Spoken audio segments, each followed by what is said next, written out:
El pueblo unido jamás será vencido. el pueblo unido Jamás será vencido. si se puede Sí se puede. si se puede Sí se puede. the people united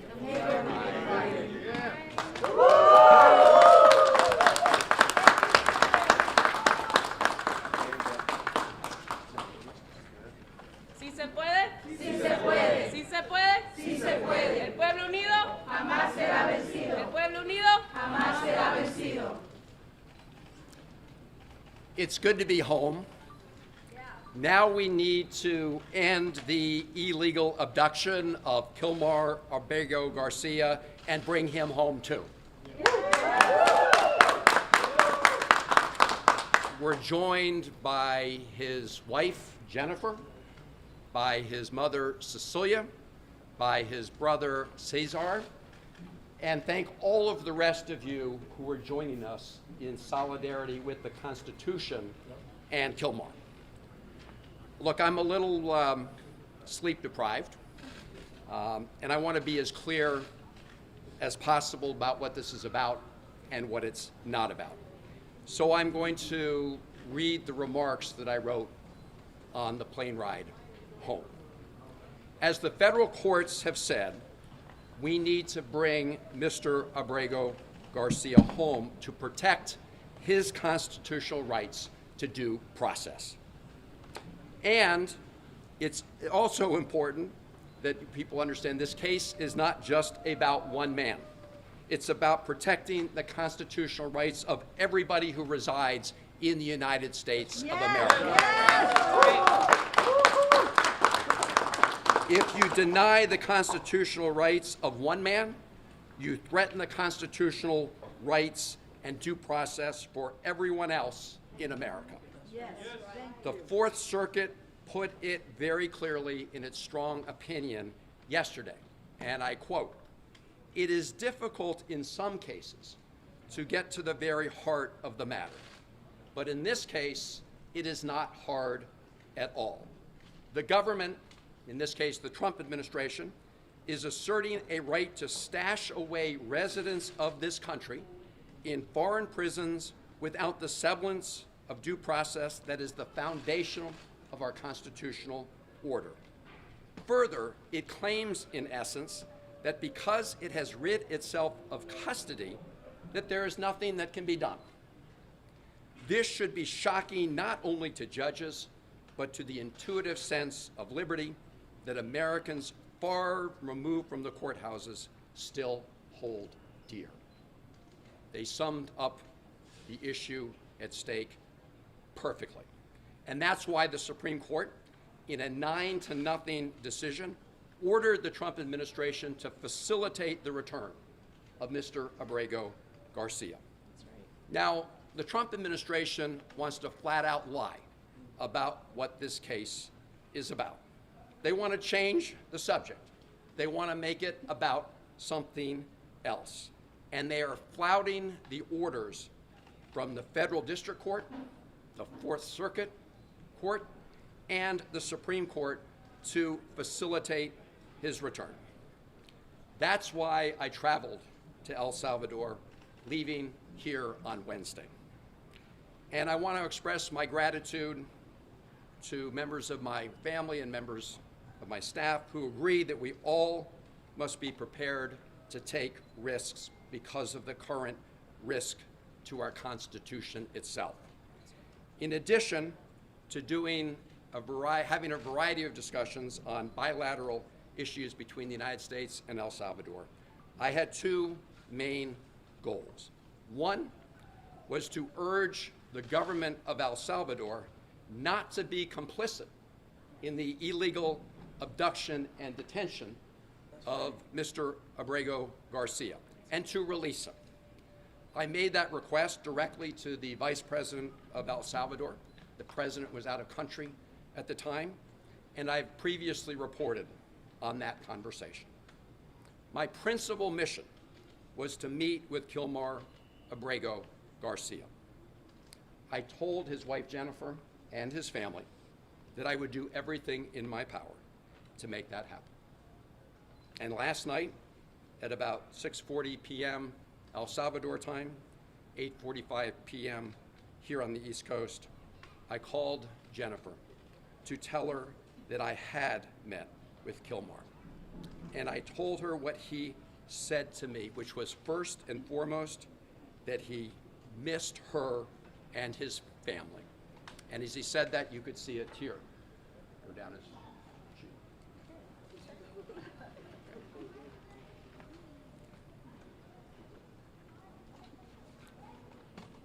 Now, getting a meeting with Kilmar was not easy. On Wednesday, I met with the Vice President of El Salvador and asked if I could meet with him. The answer was no. I asked if I returned the following week whether I could meet with him. The answer was no. I asked if I could call him on the phone. The answer was no. I asked if his wife Jennifer could call him on the phone. The answer was no. No to his wife, no to his mother, no to his lawyers. So the following day, which was yesterday, I decided to give it another try by driving to Sikot. Sikot is the notorious prison where Kilmar was taken when he was abducted. I was accompanied by a lawyer for Kilmar's wife Jennifer and mother Cecilia, Chris Newsom. About 3 kilometers outside of Sikot, we were pulled over by soldiers. You could see the rest of the traffic was allowed to go by. We were pulled over by soldiers and told that we were not allowed to proceed any farther. When I asked why, I was told that they had orders not to allow us to go any further. When I asked them if they knew anything about the condition of Mr. Abrego Garcia, they said no. And so much later in the afternoon, I was actually getting ready to catch a plane out of San Salvador back here later yesterday evening. And all of a sudden, I got word that I would be allowed to meet with Kilmar Abrego Garcia. And they brought him to the hotel where I was staying. And after that meeting, as I said, I called his wife, Jennifer, to report on some of the news of that meeting. And now I'm going to report to all of you about our discussion.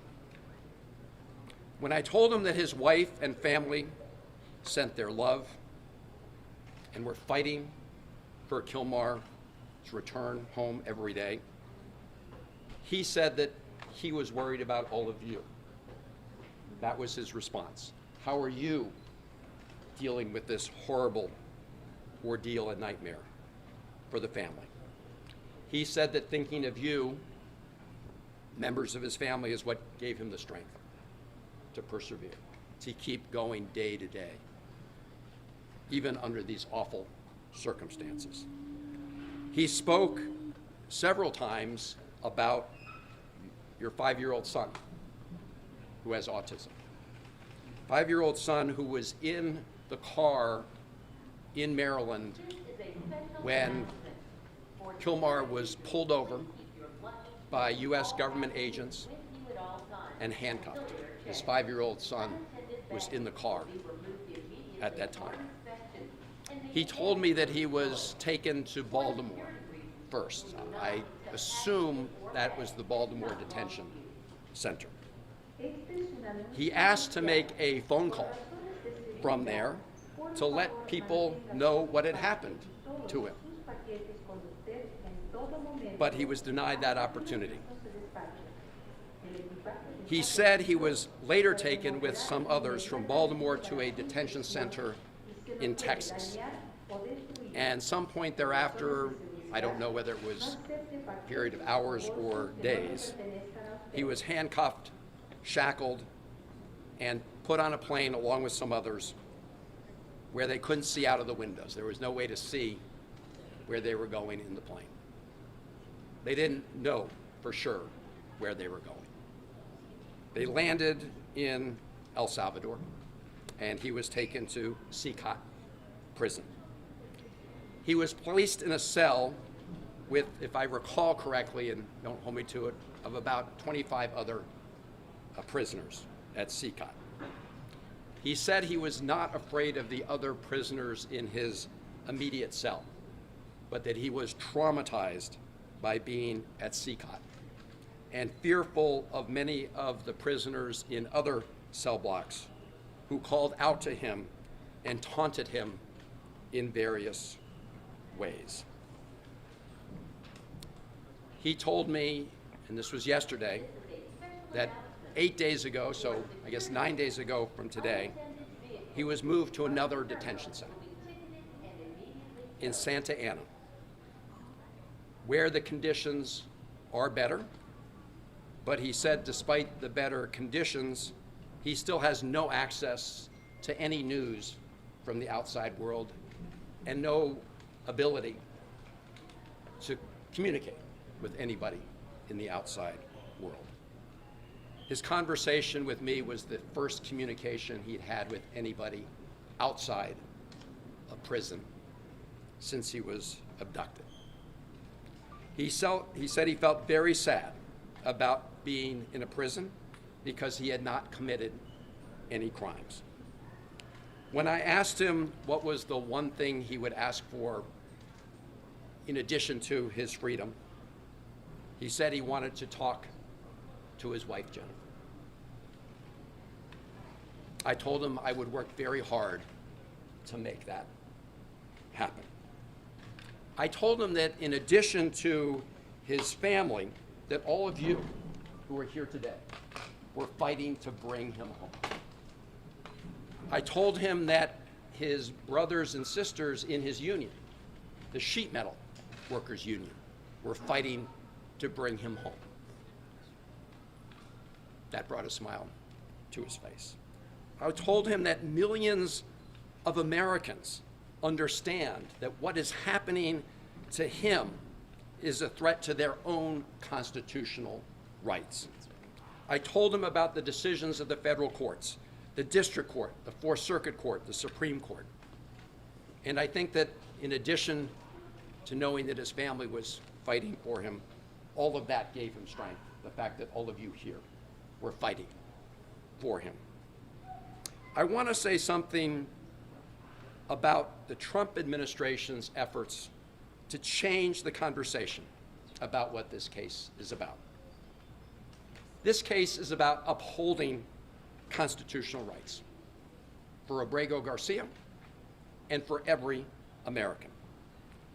The President Trump and the Trump administration wants to say that those who are fighting to stand up for our Constitution don't want to fight gang violence. That is an outright lie. That is a big, big lie. I, for one, have been fighting against transnational gang violence, especially MS-13, for over 20 years, probably for longer than Donald Trump ever uttered those words, MS-13. Over 20 years ago, I worked to establish an anti-gang task force, a regional anti-gang task force in the Maryland, Washington, D.C., and Virginia area. I did it in a bipartisan way with then Congressman Frank Wolf and Tom Davis. And we have made substantial progress in this region. We have a long way still to go, but those efforts have resulted in progress. So I say to the President and the Trump administration, if you want to make claims about Mr. Abrego Garcia and MS-13, you should present them in the court, not over social media. Not at press conferences where you just rattle stuff off. Because here is what the federal district court judge said about exactly this issue. This is Judge Zinnes. So she is the federal district court judge in the District of Maryland, where the case first appeared. This is a quote from her opinion. Defendants, and in this case, this is the Trump administration she's referring to, have offered no evidence linking Abrego Garcia to MS-13 or any terrorist activity. And vague allegations of gang association alone do not supersede the express protections offered under the INA, unquote. She emphasized this point, and I'm quoting, "No evidence before the court connects Abrego Garcia to MS-13 or any other criminal organization," unquote. In other words, put up in court or shut up.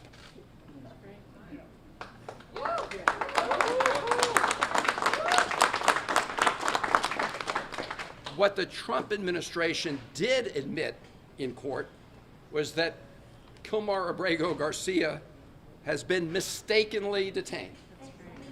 They called it a, quote, administrative error, unquote. An administrative error that has resulted in him being abducted off the streets of Maryland and put into prison in El Salvador. That has deprived him of his personal freedom and liberty. But rather than fix this grievous error that they agreed had been made in court, what did the Trump administration do? They upbraided and fired the lawyer who told the truth to the court. That's what they did. They didn't fix the error, they fired the lawyer who told the truth about this awful, egregious mistake. And now, despite the fact that the Supreme Court has ordered the Trump administration to fix that error, that has deprived Mr. Abrego Garcia of his liberty, they are flaunting, the administration, the Trump are flaunting the court order to facilitate its return. And the government of El Salvador is complicit in that illegal scheme. Yes. So we need to hold both of them accountable, and we can talk more about how to do that. But as I said at the beginning, this case is not only about one man, as important as that is. It is about protecting fundamental freedoms and the fundamental principle in the Constitution for due process that protects everybody who resides in America.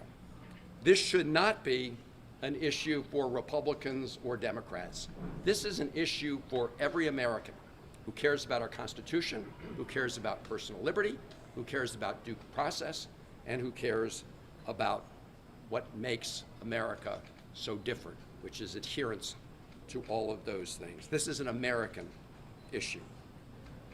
Now I just want to take a moment. I hadn't planned to do this, but as I was landing on the airplane, I got a transcript of some questions President Trump was asked at the White House today about what I would call Margarita-gate.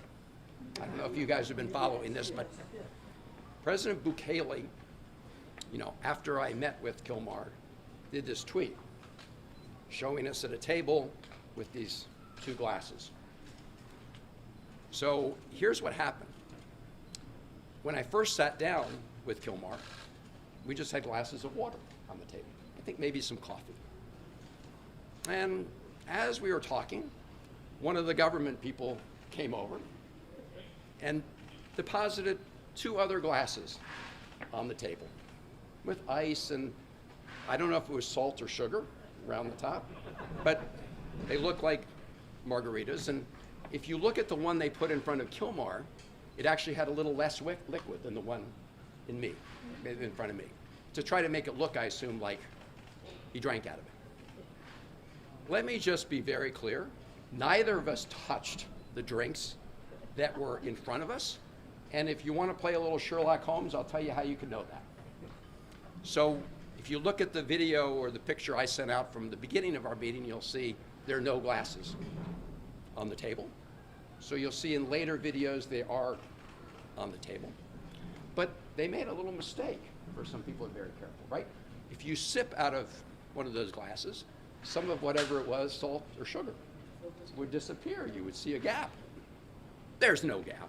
Nobody drank any margaritas or sugar water or whatever it is. But this is a lesson into the lengths that President Bukele will do to deceive people about what's going on. And it's also shows the lengths that the Trump administration and the president will go to, because when he was asked about a reporter about this, he just went along for the ride. So the White House and the president had been lying about this case from the beginning. They've been trying to change the subject from the beginning. As I said, and the courts have said, from the Supreme Court to the Fourth Circuit to the District Court, what this is about is adhering to the Constitution, to the right of due process. That's right. And that's why we say, bring Kilmar home, so he can be afforded his rights under the Constitution. That's is what this is about. Kilmar had any idea the firestorm his deportation has caused here in America? So I told him, that was the first he'd heard. You can address the camera. Sure. The first he heard is that after I told him that his family was fighting for him, I told him everybody else that was fighting for him, including his union members, but also people from across Maryland, in fact, across the country, who recognize that depriving Kilmar of his constitutional rights is a threat to everybody who resides in America. He had not heard that. I believe that gave him additional strength. Senator, what did Abrego Garcia say that the officials in El Salvador told him about why he was sent to that prison and how long he would be there? They haven't told him anything about why he was sent. Or how long he would be there? They didn't tell him anything about that. And In fact, I asked the vice president exactly that question. You know, why is he here? Is he violating any laws in El Salvador? Do you have any proof that he's committed a crime? No.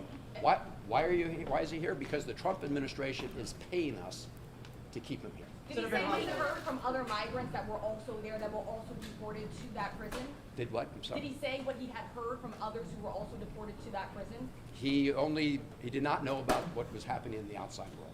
Senator Hollen, can you talk about And let me just say, at CCOT, I want to be really clear.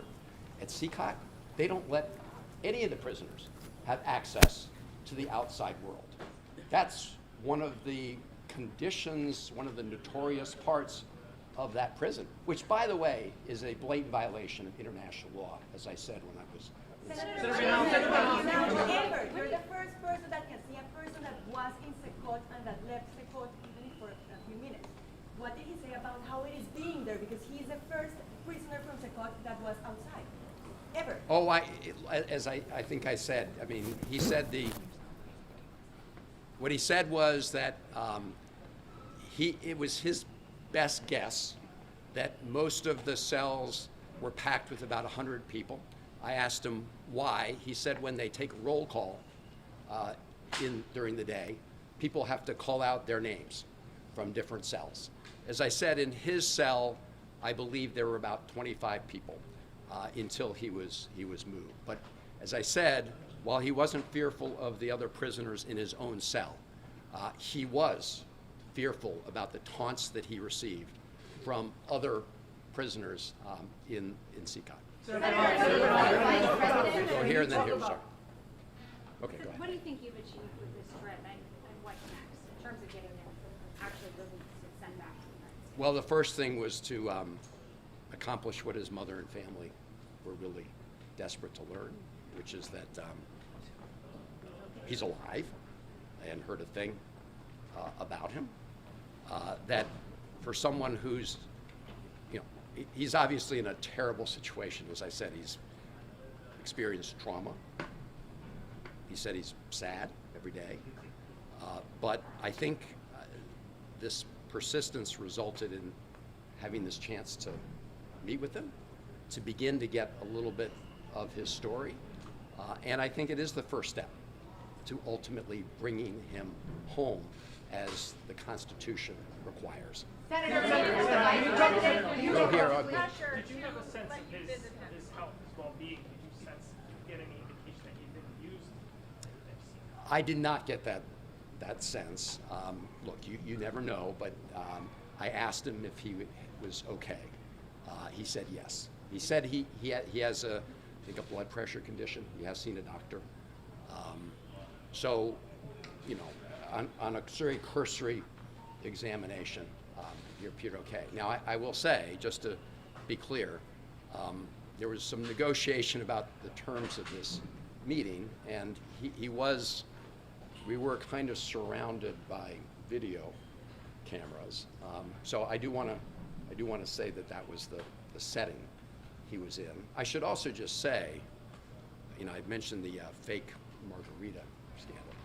They actually wanted to have the meeting by the side of the pool, right, in the hotel. Just, right. I mean, this is a guy who's been in CCOT. This is a guy who's been detained. They want to create this appearance that life was just lovely for Kilmar, which of course is a big fat lie. Senator, have you been having any conversations over the course of the last 48 hours? I know you've been busy in El Salvador with Trump administration officials. Was there any indication, maybe with the administration, that they were more flexible than what they were saying publicly?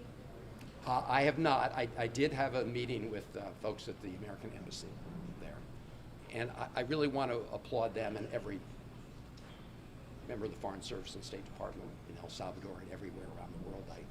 I co-chair the Foreign Service Caucus, and I have a deep appreciation for what they do. I asked them if they had received any instruction from Washington to help facilitate the release of Kilmar. The answer was no. I asked them if they had made any attempt to reach out to him. The answer was no. So it's very clear that the President and the Trump administration are blatantly, flagrantly disagreeing with, defying the order from the Supreme Court. Senator, can you talk about who from the Salvadorian government contacted you to facilitate this meeting? You mentioned that there were terms associated with the meeting. Were you told not to reveal any details from the meeting until you came back to the United States? And were you at all concerned for your safety in and around this meeting taking place, or at any point during your time in El Salvador? So I was not concerned about my safety at this meeting. And I will say, obviously there's a lot of uncertainty when you're approached by soldiers and have your car pulled over to the side of the road and told you can't go any further. But I will say that the soldiers acted professionally, okay, in their encounter with me. They had their orders. They implemented their orders. In terms of, I'm sorry, what was about the meeting? How the meeting came to be? Who contacted you? So the meeting, they reached out to say they would meet the Salvadorian government. Look, in El Salvador, everything happens because Bukele says it could happen. And if you look at the video he sent out right afterwards with the fake margaritas, you can see that all of that was a setup. Okay, so that's why. And as to how I was notified, their message was transmitted to me through the embassy. Senator, in your meeting with the Vice President, were you able to glean anything about the agreement that the United Right here, States... and then I'll go right there. Okay. The response from Republicans to your visit is that you care more to meet with Abrego Garcia than you do with Rachel Warren, who is the mother of a Maryland woman who died in your state. What is your response to that criticism specifically? Well, my response is that my heart goes out to the family of Rachel Warren. As I said at the time, my heart breaks for what happened to them. That should not happen to any family in America. And I'm very glad that a court of law convicted her killer and is going to punish her killer in a court of law. The reason we have courts of law are to punish the guilty, but also to make sure that those who have not committed crimes are not found guilty and arbitrarily detained. In other words, everybody has due process. So the effort by the Trump administration to try to conflate these two issues goes to the heart of what I was just talking about, their effort to change the subject. But again, to the Warren family, we have 3 children. I cannot imagine losing a child in the heartbreak that caused, and it should not happen. And my heart breaks for everybody in Maryland or America who has lost a loved one to violence, regardless of the perpetrator. Senator, in your meeting with the Vice President, were you able to glean any information about the United States agreement with El Salvador related to the detention facility, the terms, how much we pay, if the government has any say whatsoever what happens inside or corrects it? So I didn't learn that directly from the vice president, but I have learned about the commitments that have been made. So the Trump administration has promised to pay El Salvador $15 million to detain these prisoners, including the illegally abducted Kilmar. My best information, and it's pretty good, indicates that to date they've paid out more than $4 million of that 15 million. As to the terms of an agreement, I've not seen an agreement. I don't know whether there is an agreement that specifically spells out the terms and conditions here. I am aware that there was some document that memorialized the payments, but again, I do not know in any way if it goes through the details. Senator, what's the next step here in light of the defiance, or perceived defiance from the Trump administration? What does Congress do? So, you know, everybody asks those of us who are Democratic senators whether there's any bottom line where Republican senators will say enough's enough and won't simply continue to be rubber stamps for the Trump administration. So far, we haven't hit bottom. In this case, we have what I believe is an outright defiance of the Supreme Court. People still may want to hang their hat on the fact that it hasn't been completely adjudicated. As you know, the federal district court judge has ordered depositions of the administration officials. The Trump administration appealed it. That's what the Fourth Circuit decision was all about.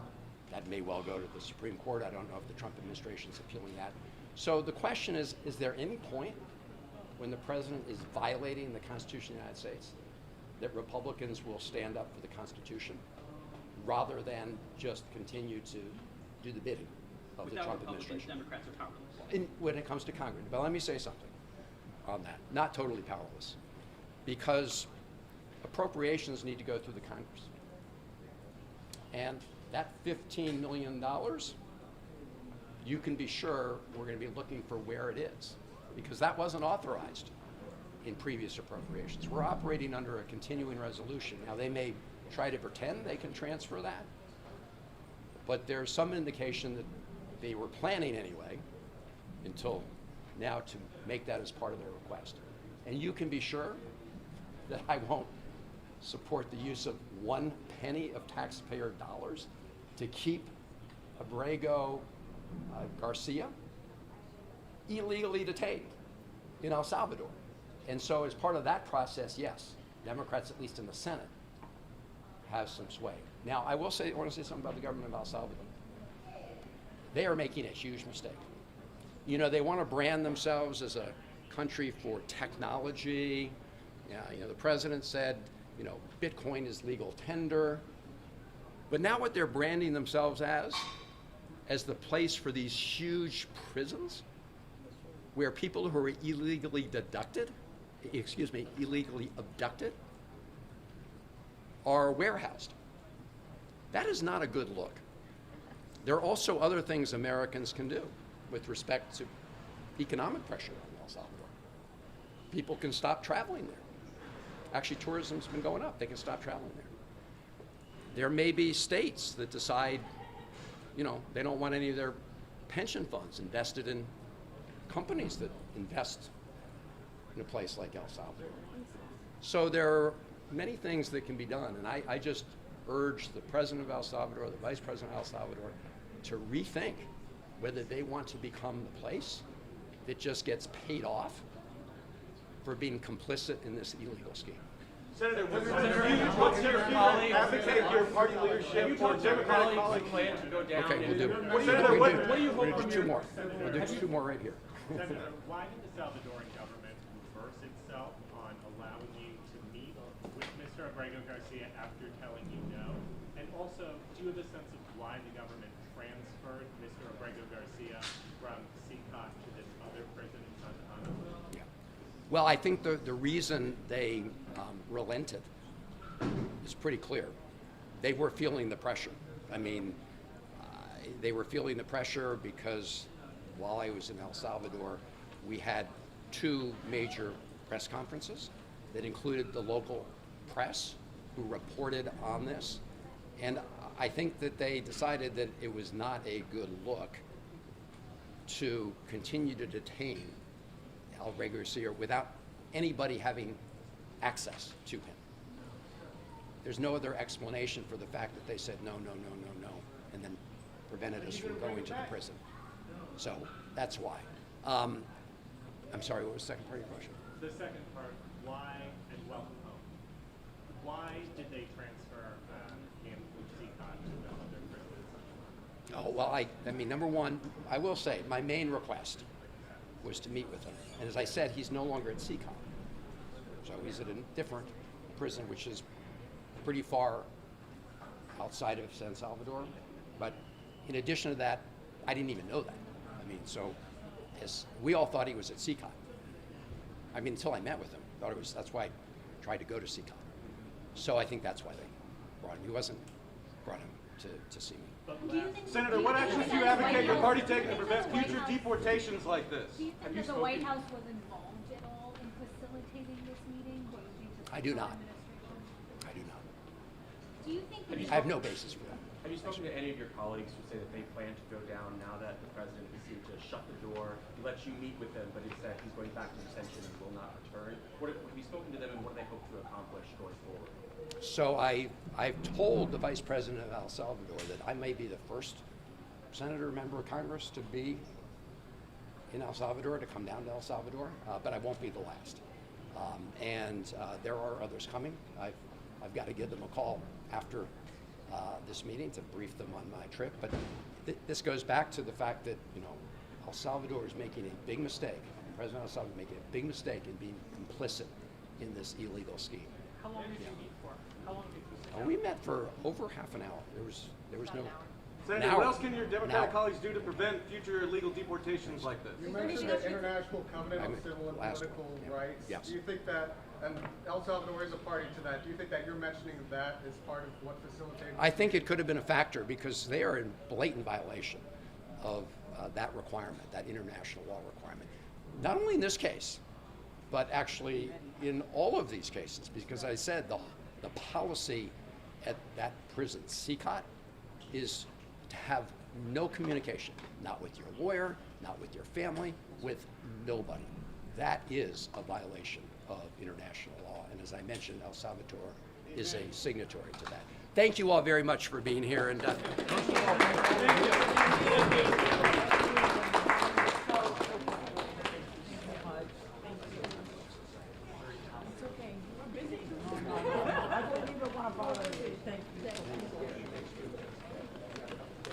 I was born in South Africa. Yes. And I was just with my son, and we were kids and girls. Thank you. Thank you.